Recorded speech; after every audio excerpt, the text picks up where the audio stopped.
शवपावपणासनो मंगलाणं च सर्वेषं परमं होयि मंगलम, परमं होयि मंगलम। पंच परमेष्टि भगवंतों की, आचार्य गुरुवर श्री कुंद कुंद भगवान की, आचार्य गुरुवर श्री ज्ञान सागर मुनि महाराज की, परम उपकारी आचार्य गुरुवर श्री विद्यासागर महाराज की, 10 लक्षण महापर्व की, उत्तम आर्जव धर्म की, 61 श्री निमि सागर जी महाराज की, समस्त आचार्य संघ की। 10 लक्षण महापर्व का यह तीसरा दिन है।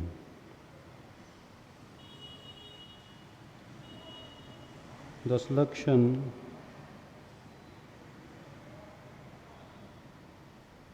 ये 10 धर्म जो हैं उसमें से प्रथम जो 4 धर्म के लक्षण रूप धर्म माने गए हैं, ये 4 कषाय के अभाव में उत्पन्न होने वाले हैं। और आचार्य महाराजों ने इन 4 कषायों के कारण कौन कौन से गुणों की हानि होती है, इसकी व्याख्या करते हुए आचार्य महाराज कहते हैं,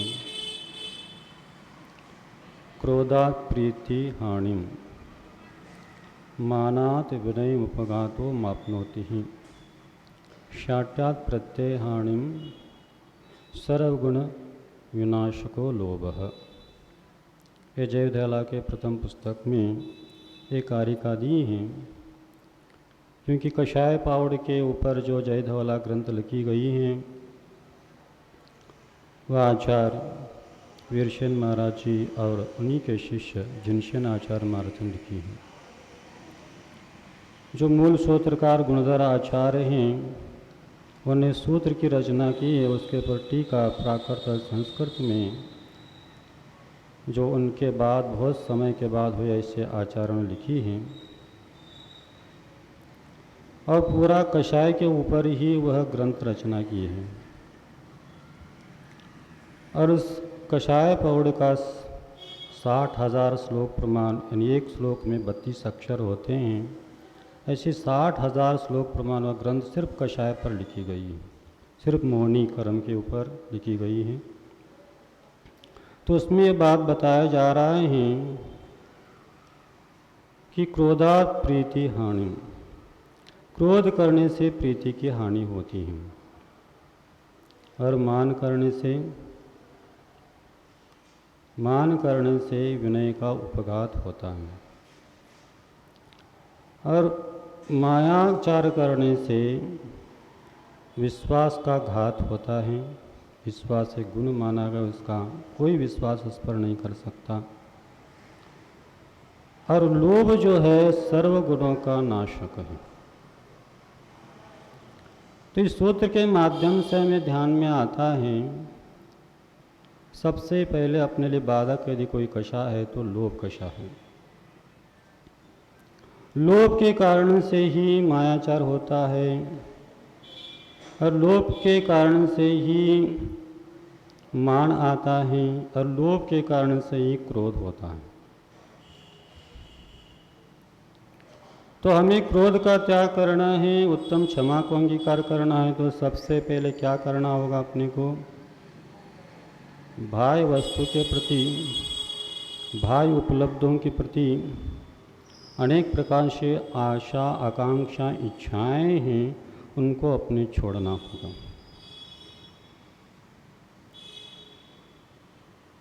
हम उन इच्छाओं को छोड़ देते हैं, और इच्छा का निरोध करना ही आचार्य महाराज ने तप कहा। जो तपस्वी होते हैं उनके लिए कहा गया है, तपस्वी कौन श्रेष्ठ होते हैं, तपस्वी कौन कहलाते हैं? तो आचार्य महाराज विषयाशा वशातीतो निरारंभो परिग्रह ज्ञान ध्यान तपोरत्न तपस्वी से प्रशस्तते। रत्नगण सावकाचार्य में श्रावकों के लिए उपदेश दिया, मुनियों के लिए भी उपदेश दिया, क्योंकि सम्यक दर्शन और ज्ञान का प्रकरण है। जब श्रावकों के लिए उपदेश दिया सम्यक दर्शन, तो उन्हीं के पास भी गुण हैं, मुनियों के पास भी हैं। जो जो सराग सम्यक दृष्टि है उन सब के लिए बन जाता है, क्योंकि वीतराग सम्यक दृष्टि तो मुनि हो सकते हैं और वह वीतराग सम्यक दर्शन में मात्र आत्मा का ही संबंध रहता है, अन्य किसी का संबंध नहीं रह पाता। उसमें द्वंद्व नहीं रहता, निर्द्वंद रहता है। सब कुछ आत्मा ही आत्मा को छोड़कर न सम्यक दर्शन है, न सम्यक ज्ञान है, न सम्यक चारित्र है, न मोक्ष मार्ग है, न उपास है, न उपासक। सब कुछ आत्मा ही होता है। ऐसा निर्विकल्प निर्द्वंद ऐसे आत्म तत्व को ही मात्र आधार जिन्होंने लिया है, आलम्बन लिया है, ऐसे वित्यागी तपस्वी सिद्धोपयोगी होते हैं। लेकिन ऐसे मुनि महाराज भी जब सराग अवस्था में रहते हैं तो उनको सम्यक आचरण का भी पालन करना है, सम्यक ज्ञान का भी पालन करना है, सम्यक चारित्र का भी पालन करना। इस रत्नत्रय स्वरूप धर्म पालन करने के लिए और कुछ नहीं करना, सिर्फ कषायों का त्याग करना है। जितने अंश में आपके कषाय का त्याग होते उतने अंश में सभी गुण प्रकट होते जाते हैं। भले ही वह अपने लिए आंशिक रूप में क्यों न हो, वह धर्म का प्रादुर्भाव कराने का कारण होता है। यदि इन कषायों का यदि अभाव नहीं होता और भाव में सब कुछ हम आचरण कर ले तो भी वह कोई कार्यकारी नहीं होता। भले ही थोड़ा बहुत पुण्य बंध का कारण हो सकता, लेकिन धर्म का जनित जो आनंद होना चाहिए, धर्म के निमित्त से पाप आश्रव से बचना चाहिए, धर्म के निमित्त से जो कर्म का धुलना चाहिए, वह नहीं हो पाता। इसलिए आचार्य महाराज बार बार अपने लोगों के लिए यही उपदेश देते हैं, बहिरंग परिग्रह के साथ साथ अंतरंग परिग्रह का भी त्याग करना आवश्यक है। और ये सभी बहिरंग परिग्रह, अंतरंग परिग्रह कारण है, बहिरंग परिग्रह उसका कार्य है। और यहाँ पर इन्हीं परिग्रहों के कारण से या तो परिग्रह प्रति और आसक्त हो जाते, उसके सेवन का भाव हो जाता है, तो विषयों की ओर चला जाता। विषयों की आशा के बिना विषयों में प्रवृत्ति नहीं हो सकती। इन विषयों के प्रति मन से भी होती है, वचन से भी होती है और काय से भी होती है। काय वचन से बचने के उपरांत भी मन से बचना बहुत कठिन है। इसलिए मन से जो बच गया, वचन से काय से भी बच जाता है, लेकिन वचन काय से बचने के उपरांत मन से बचे कोई नियम नहीं है। और मन में पाप भाव उत्पन्न हो गया, कषाय उत्पन्न हो गई, तात्कालिक कर्म का बंध तो होता है, कोई भी क्यों ना हो। इसलिए प्रत्येक समय अपने को सावधान रहना पड़ता है। और पग पग पर निमित्त तो मिलते रहते हैं। बहुत व्यवहार कुशलता के साथ व्यवहार करते हुए अपने आप को संभालते रहना पड़ता है, तब कहीं जाकर अपने व्रतों को हम निर्दोष रख पाते हैं। और जो ही अपने व्रत निर्दोष हो जाते हैं तो ये गुण भी, क्षमा आदि गुण भी निर्दोष होते चले जाते हैं और हमें वह संवर का कारण और निर्जरा का कारण बन जाते हैं। तो विषय आशा वशाती, तो विषय का आशा के वश से रहित होते हैं। निरारंभो परिग्रह, किसी प्रकार का जीव घातक ऐसे आरंभ नहीं होता। और परिग्रह से रहित होते, बाह्य परिग्रह और अभ्यंतर परिग्रह, उसमें कषाय आदि भी अभ्यंतर परिग्रह में लिया गया है। और क्या करते रहते हैं, हमेशा ज्ञान ध्यान और तप में रत रहते हैं, उन्हीं को तपस्वी कहा गया है। और ऐसे तपस्वियों के पास ही 10 लक्षण धर्म आ सकते हैं पूर्णतः। एक देश तपस्वी, भले हम श्रावकाचार्य के अनुसार श्रावकों को कहे दे, एक देश उत्तम क्षमादि गुण भी उनके पास आ जाते हैं। क्योंकि जहाँ अनंतामंदी कषाय का अभाव हो गया, तो उस कषाय के अभाव के कारण चौथे आदि गुणस्थान में भी उस कषाय के अभाव के कारण गुण प्रकट हो जाते हैं। लेकिन आचार्य ने कहे भी चौथे गुणस्थान में एक देश उत्तम क्षमादि नहीं कहा गया।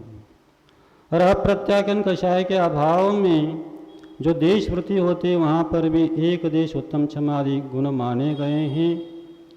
और सकल संयमी बन जाते, प्रत्याख्यान कषाय का अभाव हो जाता है, तो वहाँ पर ये सभी उत्तम क्षमादि पाए जाते हैं, पूरे के पूरे परिपूर्ण रूप से पाए जाते हैं। और आगे जब संजन कषाय का अभाव हो जाता, वीतरागी बन जाते हैं, तो उन्हीं के साक्षात जो आत्मा का जो स्वभाव है, वीतराग स्वभाव, उत्तम क्षमादि रूप जो स्वभाव है, उस स्वभाव को वह प्राप्त कर लेते। उसी के फल स्वरूप उनको केवल ज्ञान की प्राप्ति हो जाती है। और जो केवल ज्ञानी होती हैं वह नियम से मोक्ष को प्राप्त कर लेते हैं। तो ये 10 लक्षण धर्म हमें क्या कर रहे हैं? तो आपने तत्वासूत्र पढ़ी, बहुत सारे विषय ऐलक महाराज जी ने बहुत अच्छे से आप लोगों के सामने उदाहरण सहित रखा है। बस अपने को भी उसको अपने जीवन में उतारनी है और अपनी आत्म परीक्षण भी करनी है और उसको धीरे धीरे अपने लिए जैसे बन सके उतने निर्दोष उनको प्राप्त करने का गुणों का अपने को सबको प्रयास करना। अनादिकाल से जो नहीं कर पाए तो वह धीरे धीरे क्यों ना हो, लेकिन अपने जीवन में करने का लक्ष्य बना रखे तो धीरे धीरे वह अवश्य अपने लिए वह पुस्तक हम पहुँच सकते हैं। तो आचार्य महाराज तत्वासूत्र मीमांसा महाराज 9वें अध्याय में एक सूत्र दिया है और वहाँ पर 10 लक्षण धर्म का उल्लेख करते हुए दूसरे सूत्र 9वें अध्याय का दूसरे सूत्र, आश्रव निरोध संवर। तो संवर आश्रव का निरोध करने वाला है, आश्रव का निरोध करना ही संवर है। और संवर किन कारणों से होता है? वह संवर स गुप्ति समिति धर्मानुप्रेक्षा परिचय चय चारित्र है। तो गुप्ति के कारण संवर होता है। मन वचन काय का सम्यक रूप से निरोध करना यह ध्यान अवस्था मानी गई है। और जब प्रवृत्ति में आता है तो 5 समितियों का पालन करता है। उसके बाद जो धर्म रखा है वो धर्म दोनों तरफ से कार्य कर रहा है। जब तक चारित्र नहीं आता तब तक परिचय जो निर्जादि कारण होना चाहिए विशेष रूप से नहीं हो पाता। चारित्र के बाद परिचय आते, परिचय आने के बाद उस परिचय को वही जीत सकता है जिसके पास उत्तम क्षमादि धर्म पाया जाते हैं। अनुप्रेक्षा के बीच में आया, सगुप्ति समिति धर्म अनुप्रेक्षा। अनुप्रेक्षा जिसके पास यानी 12 भावना जो भाते रहते और जो वैराग्य दृढ़ जिनके पास संवेग और निर्वेग गुण जो माने गए हैं, वह पाप से भीति और निर्वेग संसार शरीर भोरम से विरक्ति, ये गुण जो 12 भावनाओं का चिंतन करने वाले तो 12 भावनाओं का आत्मसात कर लिया इस साधक के पास आते हैं और वही क्या कर सकते हैं? इन 10 धर्मों का भी वह निर्दोष पालन कर सकते हैं। तो समिति की रक्षा के लिए यहाँ पर धर्म रखा गया और परिषादि सहन करने के लिए भी यहाँ पर कारण क्या बन रहा है? अनुप्रेक्षा कारण बन रही हैं। तो एक दूसरे से कारण ये बन जाते हैं, तब ये सभी गुण एक साथ प्रकट हो जाता है। एक रत्नत्रय धर्म के फल स्वरूप ये प्राप्त हो जाते हैं। तो आचार्य महाराज कहते क्रोधात प्रीति हानि, क्रोध से प्रीति की हानि हो जाती है। जो संबंध थे वो संबंध अच्छे नहीं रह पाते। तो आचार्य महाराज कल एक अपने उदाहरण दिया था। कौन सा उदाहरण दिया था?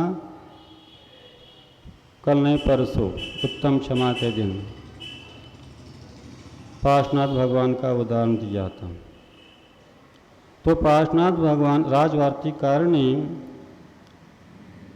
ये क्रोध को जीतने के लिए हमें क्या करना चाहिए? तो आचार्य महाराज कैसा चिंतन करना चाहिए कहा गया। चिंतन में ये कहा गया है, तो साधक जो भाई निमित्त मिलने के उपरांत क्रोधादि कषाय नहीं करता है, तो उस समय उन्होंने चिंतन करने के लिए कहा कि भाई में जो गाली आदि दिया जा रहा है परोक्ष रूप से दे रहा है, तो ये सोचता है अज्ञान आदि जीव रहते प्रत्यक्ष भी गाली आदि देते हैं, ये तो परोक्ष में दे रहा है। तो बाद में सोचता है वह प्रत्यक्ष में यदि गाली दे रहा है तो सोचता है मार तो नहीं रहा है कम से कम, और यदि मार रहा है तो सोचता है शरीर को तो मार रहा है, प्राणों का तो नाश तो नहीं कर रहा। और प्राणों का भी नाश कर रहा है तो कहते हैं अपने गुणों का तो नाश नहीं कर, अपना आत्मा का तो नाश नहीं कर रहा है। ऐसा विचार करके क्रोध को जीत लेते हैं। तो मान जो है, मान के कारण से क्या होता है, मानात विनय उपघातो भवति, विनय का घात हो जाता है। तो विनय ही मोक्ष का द्वार माना गया। ज़्यादा कुछ नहीं कर सकते हैं तो कम से कम विनय भी कर लिया तो विनय के माध्यम से सभी गुण आ जाते हैं। आपकी विद्या आदि तभी शोभित होते, आपके आचरण अधिक तभी शोभित हो जाते हैं जब आपके पास विनय आता है। तो विनय किन किन का करना, कैसा करना, तो आचार्य महाराज कहते विनय के 5 भेद बताए गए हैं। दर्शन विनय, ज्ञान विनय और चारित्र विनय। श्रावकाचार्य में 3 प्रकार का विनय, 4 प्रकार का बताएं। एक तप विनय यहाँ पर नहीं लिया तो चारित्र के अंतर्गत तप का गर्भित कर लेते हैं। तो दर्शन, ज्ञान, चारित्र और तप, इन गुणों का विनय करना और इन गुणी जनों का भी यथा योग्य विनय करना, प्रत्यक्ष रूप से भी और परोक्ष रूप से भी, तभी आपका विनय गुण बना रहेगा। और जहाँ पर मद आ जाता है, गर्व आ जाता है, वह सम्यक दर्शन भी, ज्ञान का मद, ज्ञानम तपो, तप का मद, कुलम जाति का मद, और तपो वपु तप का मद, शरीर का मद, आदि आदि जितने प्रकार के उपलब्धियाँ भाव वैभव को लेकर, भाव उपलब्धि को लेकर हम यदि इन गुणों का इनका पालन करना एक प्रकार से विनय माना गया है। फिर विनय के अभाव में उत्तम मार्दव धर्म प्राप्त होता है। और सर्वविनाश को लोभ, लोभ के कारण सभी गुणों का विनाश होता है। और माया के कारण से विश्वास का नाश होता है, माया के कारण से। तो आज जो गुण हैं उत्तम आर्जव धर्म हैं, तो इस का फल क्या है और इस धर्म का पालन करके हमें क्या प्राप्त करना है, क्या प्राप्त करना है, जिन गुणों के माध्यम से हमें क्या मिलने वाला है। तो हमें ऐसा गुण प्राप्त करना, इनके माध्यम से एक साधन रूप धर्म होता है, एक साध्य रूप धर्म होता है। और ये जो 10 लक्षण धर्म का ये साधन है, और इस साधन के माध्यम से ही अपने लिए शाश्वत ऐसी अवस्था प्राप्त होने वाली है। और उसी का मात्र एक प्राप्ति के लिए जब तक उसकी प्राप्त नहीं होता, ये साधन के रूप में अपने को इन रक्षण करना है, उसका वृद्धि करना है। तो आचार्य महाराज कहते हैं धर्म वह होता है स धर्मो यत्र न अधर्मः, तत्सुखम यत्र न सुखम, तज्ज्ञानम यत्र न अज्ञानम, सा गति यत्र न अगति। आत्मानुशासनकार कह रहे हैं आपको धर्म को अंगीकार करना है। 10 लक्षण धर्म को हो, रत्नत्रय धर्म को हो, अहिंसा परमो धर्म को हो, ये सभी एकार्थवाची हैं। रत्नत्रय धर्म को ही कहा जा रहा है। और धर्म वह है जिसमें अधर्म नहीं होता है। जिसमें यदि अधर्म पाया जा रहा है तो वह धर्म नहीं कहला सकता। अधर्म क्या है? मिथ्यात्व अधर्म है, अज्ञानता अधर्म है, असंयम अधर्म है, अतः क्रोधादि कषाय अधर्म है, आदि जादि जितने विकारी भाव हैं कर्म बंध के कारण हैं, मिथ्या अविरति प्रमाद कषाय और अशुभ योग आदि जो कर्म आश्रव के कारण हैं, बंध के कारण हैं, वह क्या माना जाता है? अधर्म माना जाता है। वह जहाँ पर नहीं पाया जाता वही सच्चा धर्म होता है। और ऐसा धर्म का आचरण करने वाला क्या चाहता है, क्या अपेक्षा करता है? हर एक संसारी प्राणी एक ही अपेक्षा रहती है, वह धर्म का आचरण करे या न करे, सब सुख को ही चाहते हैं। तो धर्म के फल स्वरूप सुख ही चाह रहे हैं, दुख नहीं चाह रहे। लेकिन कौन सा सुख? तो आचार्य महाराज कहते वह सुख है जहाँ पर असुख न हो, यानी दुख न हो। तो ऐसा कौन सा स्थान है, ऐसा कौन सा पद है जहाँ पर जाने के उपरांत अथवा जिसको प्राप्त करने के उपरांत अपने को किसी प्रकार का दुख मिलने वाला नहीं, सुख ही सुख है। ऐसा कौन सा स्थान, ऐसा कौन सा पद है संसार में? संसार में ऐसा कोई भी पद नहीं है। वह चाहे चक्रवर्ती क्यों न हो, नरेंद्र कहलाए, असुरेंद्र हो, भुवनत्री के जो इंद्र हो, सुरेंद्र हो, अथवा नागेंद्र हो, धर्मेंद्र हो, अथवा मृगेंद्र हो, जितने प्रकार से यह अथवा जो भोगभूमि के सुखी जीव माने जाते, सुखी जीव मानने वाले ये सभी जीव जो है ये कुछ अपेक्षा से सुखी है, सर्वथा कोई सुखी नहीं। कोई ना कोई दुख इनके पास रहता ही है। किसी के पास शारीरिक दुख है, किसी के पास मानसिक दुख है, किसी के पास आगंतुक दुख है, किसी के पास स्वाभाविक दुख है। ऐसे 4 प्रकार के दुख इस जीव के साथ लगे हुए हैं। सर्वथा यदि कोई सुखी है तो इन सभी प्रकार के दुखों का अभाव जहाँ पर होता है वही सुखी माने जाते हैं। और ऐसा जीव यदि कोई है तो वह सिद्ध भगवान ही और अरियंत भगवान ही। कथंचित अरियंत भगवान भी सिद्धों के अपेक्षा से गुण कम है। सुख में तो अंतर है, नहीं ये नहीं कहेंगे हम। अवाबाद सुख इनके पास भी है, अनंत सुख भी इनके पास है, लेकिन कुछ तो अभाव है।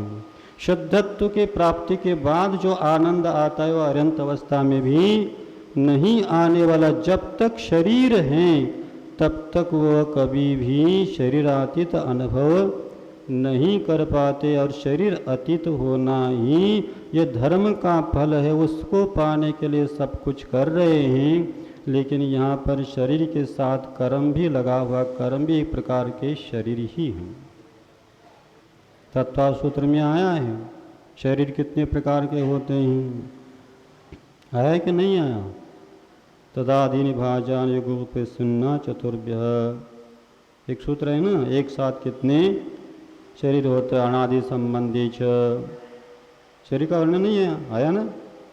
औदारिक वैक्रिक आहारक तेजस कार्बनानि शरीरानि, ये 5 प्रकार के शरीर हैं। तो अपने दुख के कारण क्या है? शरीरी है। शरीरी नहीं, शरीर है। शरीरी आत्मा माना जाता है और आत्मा का स्वभाव सुख है, आत्मा का स्वभाव धर्म है, आत्मा का स्वभाव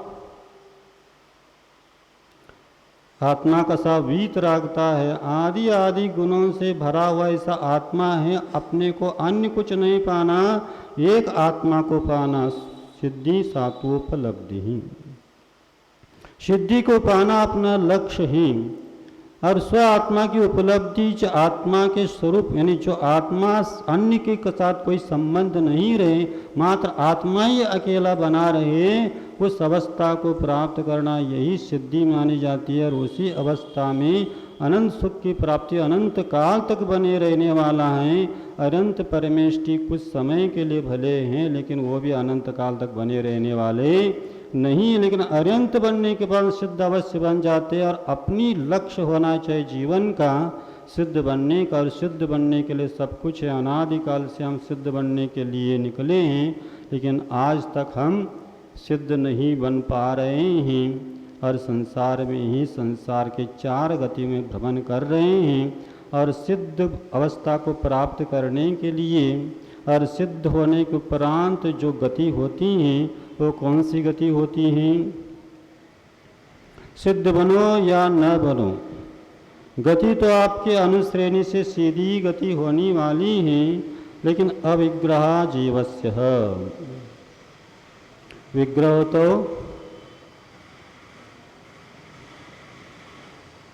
एक सूत्र है, विग्रह तो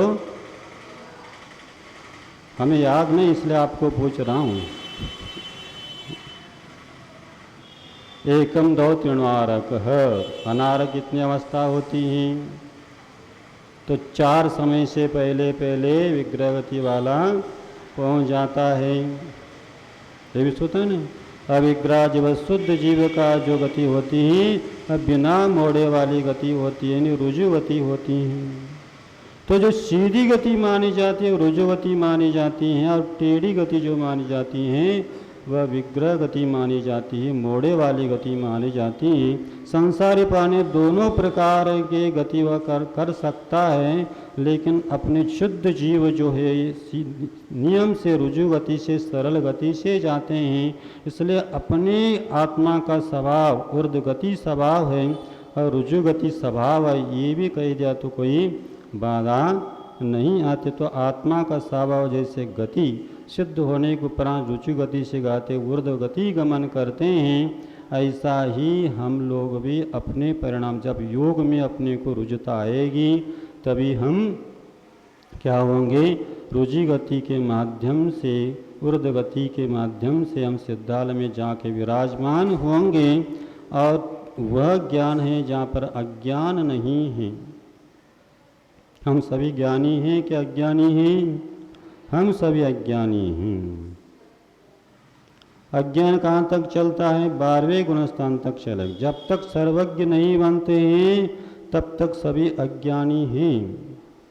अवदैहिक भाव माना गया है वो तो चल ही रहा, भले सम्यक ज्ञान की अपेक्षा से ज्ञानी कह दो, लेकिन वह अपूर्ण ज्ञान है, क्योंकि उसकी सीमा है, द्रव्य क्षेत्र काल और भाव की मर्यादा है। तो अनंत को, अनंत ज्ञेय वस्तु है तो अनंत को विषय बनाने वाला, अनंत काल है, अतीत काल, अनागत काल, अनंत काल है, एक साथ सबको विषय बनाने वाला यदि कोई ज्ञान है, संपूर्ण ज्ञान है, तो वह केवल ज्ञान है। केवल ज्ञान ही सच्चा ज्ञान है, अन्य कोई ज्ञान ज्ञान नहीं है, ऐसे आत्मानुशासनकार कह रहे हैं। इसलिए अपने को किसी प्रकार का ज्ञान आदि मद भी नहीं होना चाहिए, और अपने ज्ञान को अपने को क्या करना है, सही काम में लेना, अपने को दर्शन को भी और अपना चारित्र को भी संभालने के लिए हैं। लेकिन बहुत लंबा चौड़ा ज्ञान होने के उपरांत भी यदि गुण अपने प्रकट नहीं होते तो कोई कार्यकारी नहीं है। अल्प ज्ञान बिल्कुल, कितना ज्ञान? अल्प ज्ञान। आचार्य महाराज कहते हैं इन धर्मों को प्राप्त करने के लिए अथवा मोक्ष को पाने के लिए कितना ज्ञान की आवश्यकता है?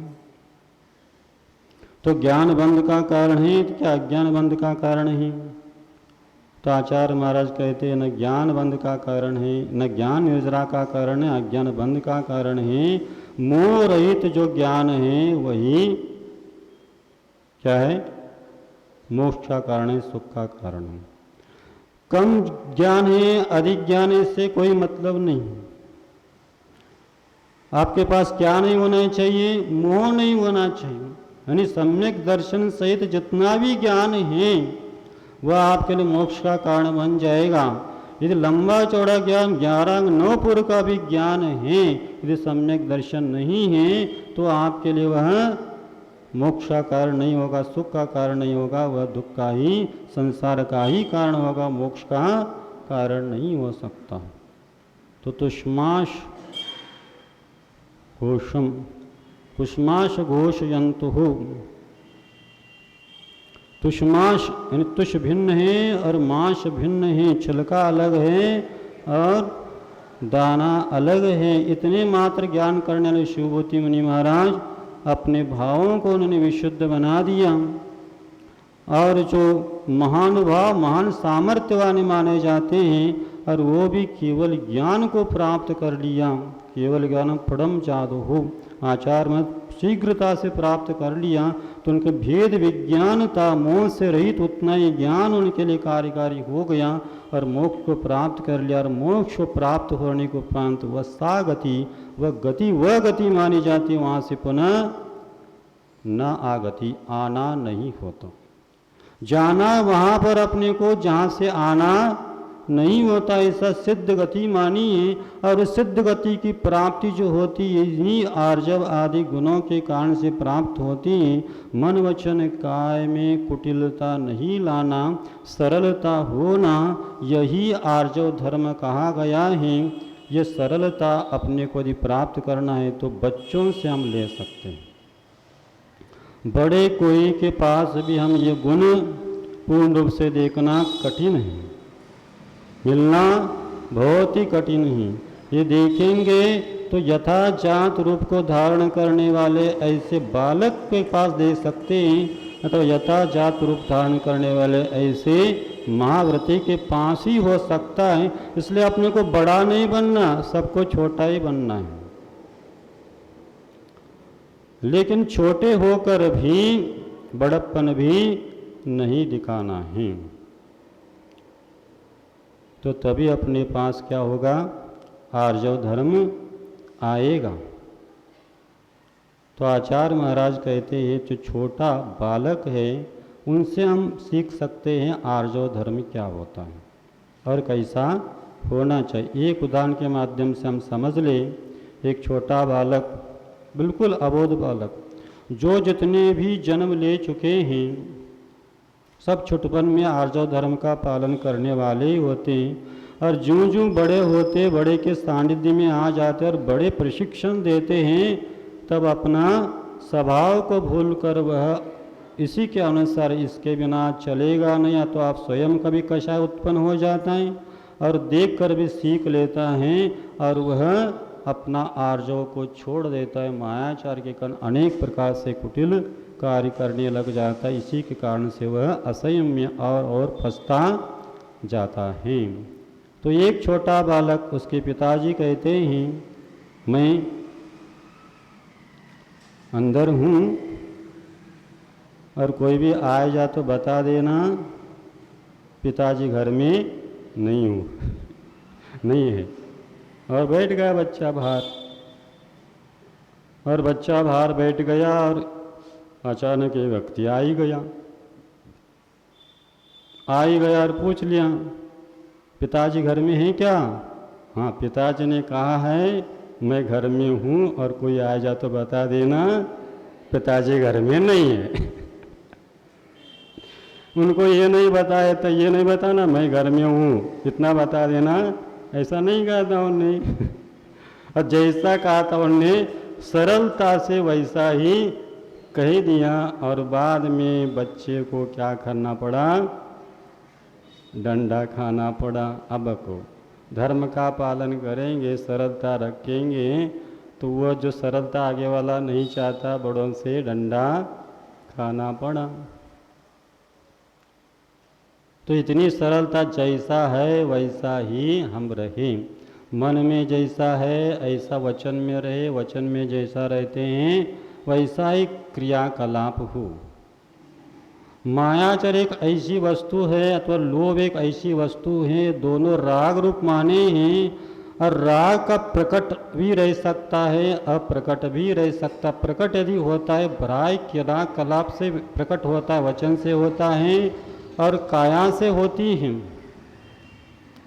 अब क्रोध और मान तो थोड़ा बहुत देखने में आ जाता, लेकिन माया अंदर अंदर जो रहती हैं वो बहुत खतरनाक होता, विस्फोट भी हो सकता है, और उसको अपने को बाहर लाना आवश्यक है।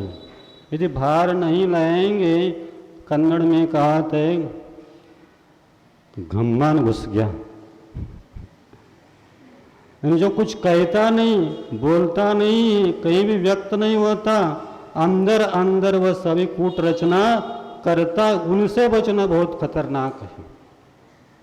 बाहर से स्पष्टवादी रहता है, उनसे कोई अपने लिए आपत्ति नहीं है, वो जैसा रहते वैसा सीधा सीधा कहते, बाहर एक अंदर एक नहीं कहते, वो नहीं करते। लेकिन जो कहता नहीं, बाहर से कुछ दिखाता नहीं, लेकिन मन में सब ठान के रहता है, तो ऐसे लोगों से बचना तो बहुत टेढ़ी खीर है। तो अपने को स्वयं भी ऐसा कुछ कार्य न करें, जो करे सीधा सीधा सरल करें, जैसा मन में आ सीधा ही अपने कह दे, न पीछे एक आगे एक नहीं होना चाहिए। ये माना जाता है सरल, बड़े होने के उपरांत भी और छुटपन में भी। एक और उदाहरण आचार्य जी ने सुनाया था, वही उदाहरण आपको सुना रहा हूँ। आप जिस क्षेत्र में रहते हैं वही उदाहरण आचार्य बुंदेलखंड में एक गांव था बताते, गांव का नाम नहीं बताया था, और प्रत्यक्ष घटना घटी हुई है। और वह दुकानदार था, और वह दुकानदार ऐसा होशियार था, वह माप तोल छोटा और बड़ा रखता था। और वह जब ग्राहक आ जाते ही उनसे माल लेना है तो कहते बड़ी बहू आ जाओ,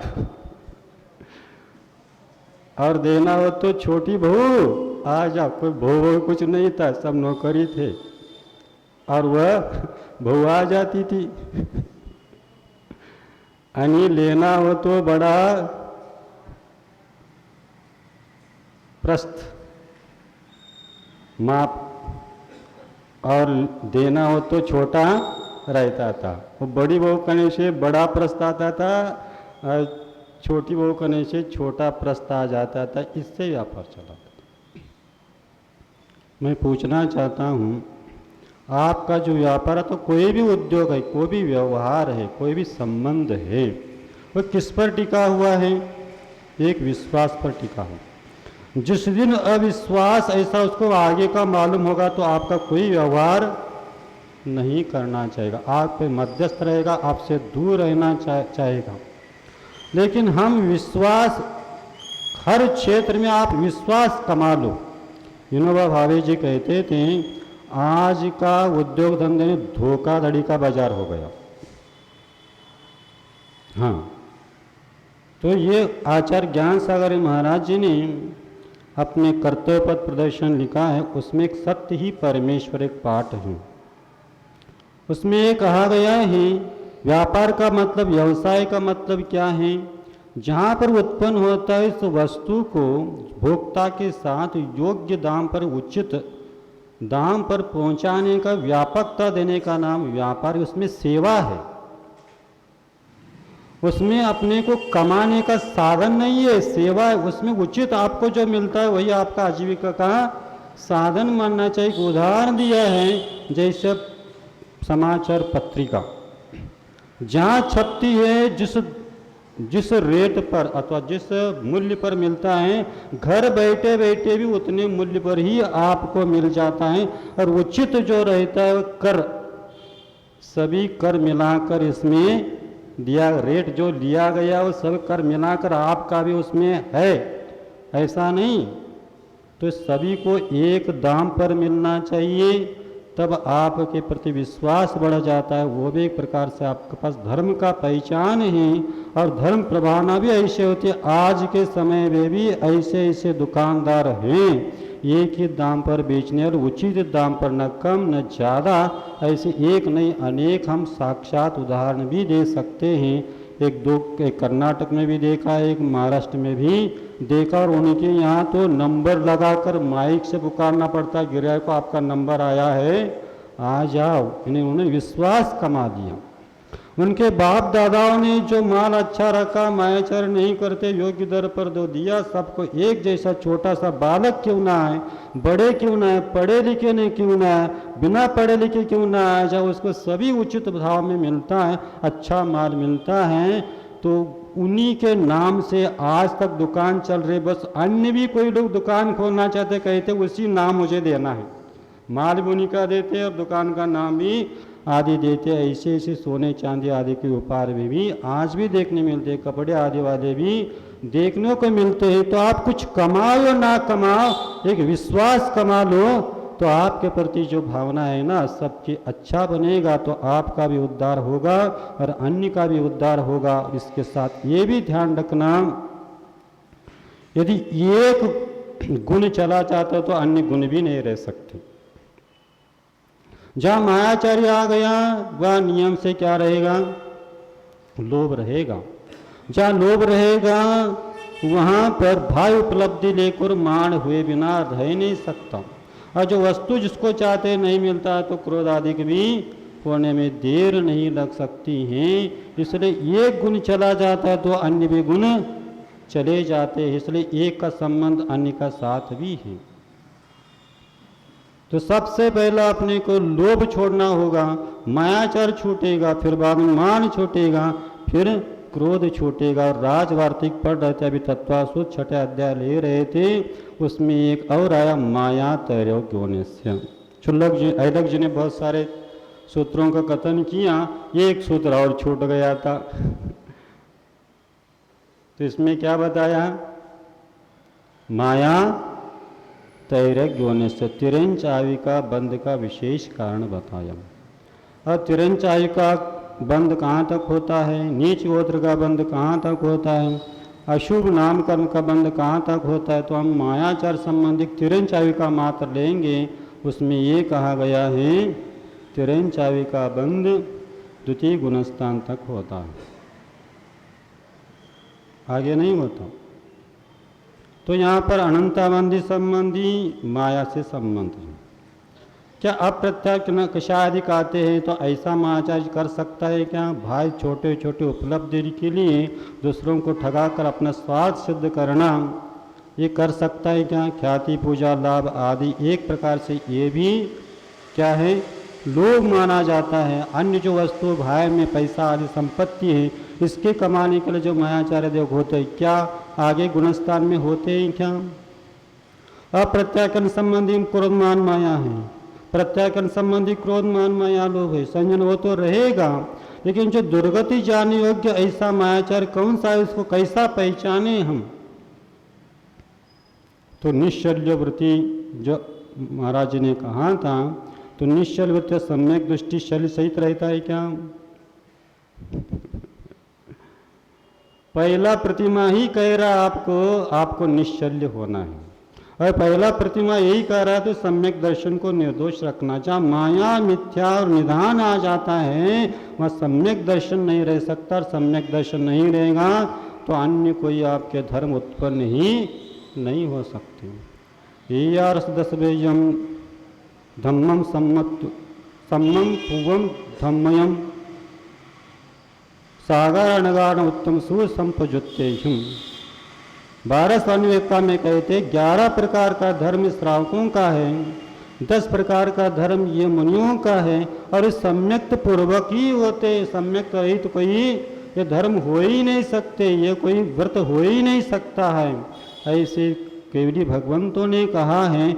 इसलिए आपको सम्यक्त भी निर्दोष करना है तो छोटे मोटे वस्तुओं के पाने के लिए, अन्य कोई आशा आकांक्षा प्रसिद्धि ख्याति पूजा आदि के लिए भी यदि मायाचार भाव आ जाता है और ये धन संपत्ति वैभव के निमित्त से लिए भी मायाचार आता है, तो वहाँ पर माया शल्य रहे बिना नहीं रह सकता है। क्योंकि एक सम्यक दृष्टि सज्जन माना जाता है, जो सज्जन के लिए शोभा नहीं देती, एक मानवता नहीं कहला सकती है, वहाँ पर क्या ऐसे ऐसे कार्य हो सकते हैं क्या? इसलिए मायाचार है बिना असत्य नहीं आ सकता, और जहाँ असत्य आया तो मायाचार के बिना आया ही नहीं है। इसलिए आपका व्यवहार जो वो सरल रहे, क्योंकि चातुर्मास जो होता है, चातुर्मास में 4 आपको ध्यान रखना है। एक आहार की शुद्धि, जिन वस्तुओं को हम उपयोग कर रहे हैं, जिन वस्तुओं को हम खा रहे हैं, उसके साथ कितना धोखाधड़ी हो रहा है, हो रहा है कि नहीं?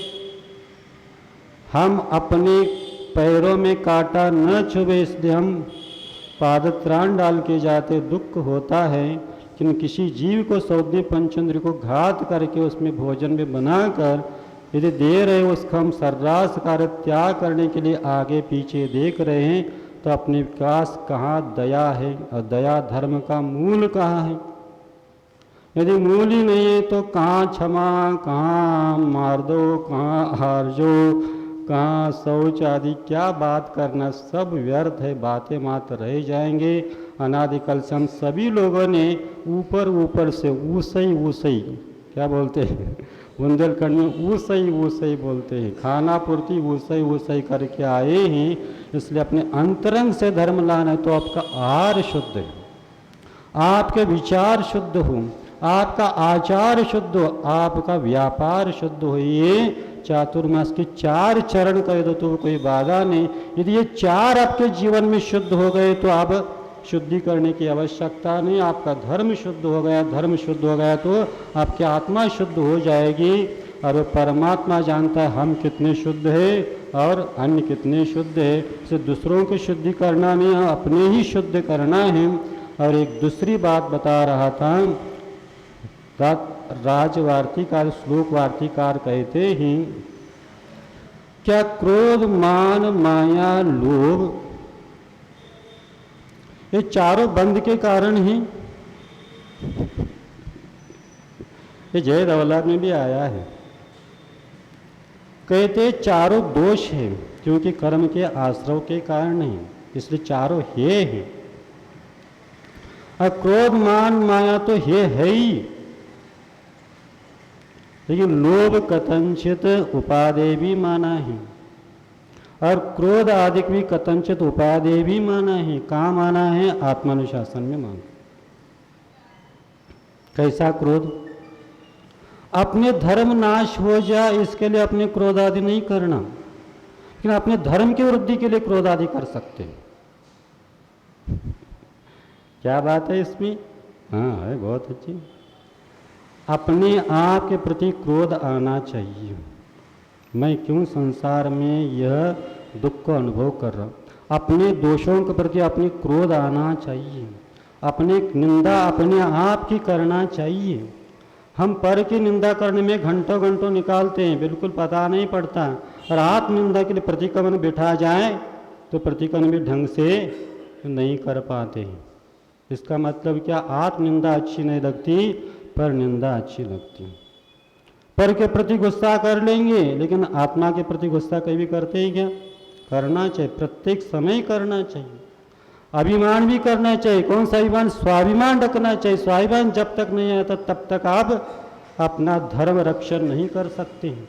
यदि आपको जैन कुल के प्रति यदि स्वाभिमान आ जाए, धर्म के प्रति स्वाभिमान आ जाए, अपने पद के प्रति स्वाभिमान आ जाए, अपने गुरु के प्रति स्वाभिमान आ जाए, तो आप अन्यथा काम कदापि नहीं कर सकते। जैसा गुरु ने कहा, जैसे भगवंतों ने कहा, जैसा अपना हित है वही करेंगे। आगे पीछे एक ही करेंगे, आगे पीछे दो प्रकार का नहीं हो सकता और सरलता रहेगी। ऐसा नहीं है। तो स्वाभिमान भी अपने पास होना चाहिए, क्रोध भी होना चाहिए और मायाचार भी होना चाहिए। किसके साथ? किसके साथ? स्वयं के साथ ही होना चाहिए। क्योंकि अपना मन जो है ना मानता नहीं, मन को समझाना पड़ता, उसको दोहराना पड़ता है, मन को बार बार प्रलोभन देना पड़ता है। आपका अच्छा होगा, चलो साथ दे दो, संभाल कर उसको, और शरीर को भी संभालना पड़ता है। तो मन को मार कर बिठाना पड़ता है, उसके साथ थोड़ा मायाचार्य भी करना पड़ता है। और शरीर भी साथ नहीं देता और उसको लेना पड़ता है, तो कुछ उसको देना भी पड़ता है। तुम नहीं आ रहा तो थोड़ा बहुत उसके लिए खिला पिला कर चलो बेटा उसको संभालते हो। ये मन में अपना स्वार्थ है, किस किस को साधन में लेना। लोभ ये कह दिया, रत्नत्रय के साधन के प्रति, दशलक्षण धर्म के प्रति लोभ है, तभी तो आनंद का कारण हो रहा है। तो दोष माना जाता है दुख का कारण होता है, और जो गुण माना जाता है वह आनंद का कारण माना जाता है। और इसी आनंद के कारण लोभ भी एक प्रकार से अपने लिए लाभदायी, ताकि स्वर्गीय सुख और मोक्ष सुख का आनंद देने वाले यदि कोई धर्म है, इसलिए कथंचित वह आत्मा लोभ जो है वह पेज्य यानी वह प्रिय माना गया है। और वह तो अपने पास प्रशस्त माना जाता, अप्रशस्त अपने पास कषाय नहीं होना चाहिए। प्रशस्त यदि होता है तो आपके हित के लिए कारण है। और एक श्लोक वार देखने का और बता, उदाहरण तो नहीं बताऊंगा, समय आपका हो गया है। एक आचार्य महाराज ने बहुत अच्छी बात बताया, अपने के प्रति तो हम करते ही हैं, लेकिन पर के प्रति भी अपने लिए मायाचारी कर सकते हैं। क्या बता रहा हूँ? आया था, अभी अभी आया था। कैसा मायाचारी? तो कहते हैं दम्भी, हिंसक जीव, अनाचार करने वाला, गलत मार्ग पर लगा हुआ, उनको सही मार्ग पर लगाने के लिए भी आप मायाचार करते हैं, तो दोष के लिए कारण नहीं है, गुण माना गया। राजवार्ती का है, श्लोक वार्ती का है। अचंबा सा लग रहा है कि नहीं? कुछ अचंबा सा नहीं, सब अनेकांत में सब व्यवस्था है। जहाँ पर जो उपयोग करना वहाँ पर लगा दो, अन्यथा अनुशासन नहीं बन पाएगा, ना हम सही मार्ग पर चल पाएंगे, ना अन्य को चला पाएंगे।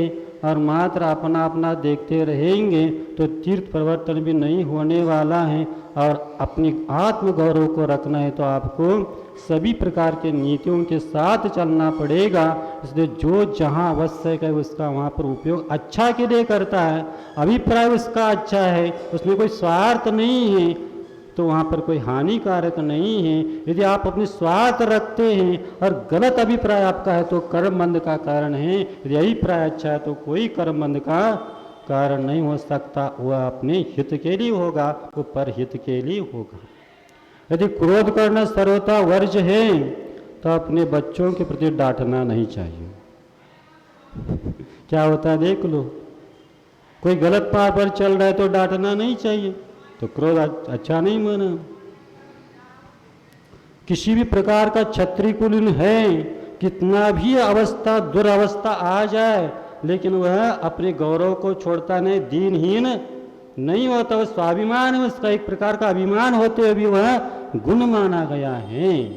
तो ये अपने लिए ध्यान रखना चाहिए। उत्तम क्षमा, उत्तम मार्दव, उत्तम आर्जव, उत्तम शौच आदि जो गुण हैं वह गुणों की वृद्धि के लिए यदि आपने इन्हीं साधनों का उपयोग कर लेते हैं तो आपके लिए अच्छे कार्यकारी हो सकते हैं। इसलिए इन्हीं का उपयोग, वो तो अभाव तो नहीं होगा, तो जो साधन है उसको उपयोग कर लो।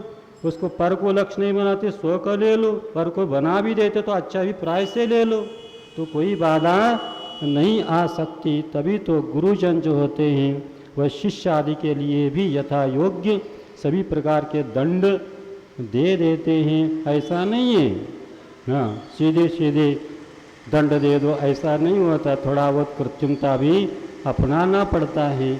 ऐसा ही अपने प्रति भी करे, दूसरों के प्रति भी करे, और एक दूसरे के प्रति ऐसा सद्भावना रखे, सभी जीव का कल्याण हो, सभी का दोष दूर हो जाए, सभी के गुणों की प्राप्ति हो जाए, और सबको जो अंतिम अवस्था है मोक्ष सिद्धि की प्राप्ति, वह सबका एक देह है।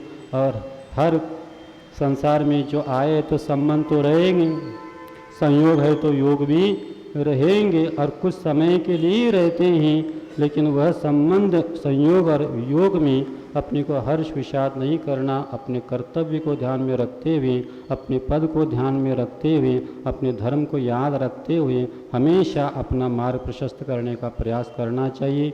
उसी में हम सबका हित है और सबको वह रत्नत्रय स्वरूप धर्म का प्राप्ति हो, उत्तम क्षमादि धर्म की प्राप्ति हो, और उसके फलस्वरूप जो अंतिम गति शुद्ध गति है वह अपना आने वाली गति नहीं, ऐसे सिद्धत की प्राप्ति हो। इन्हीं भावनाओं के साथ अहिंसा परमो धर्म की जय।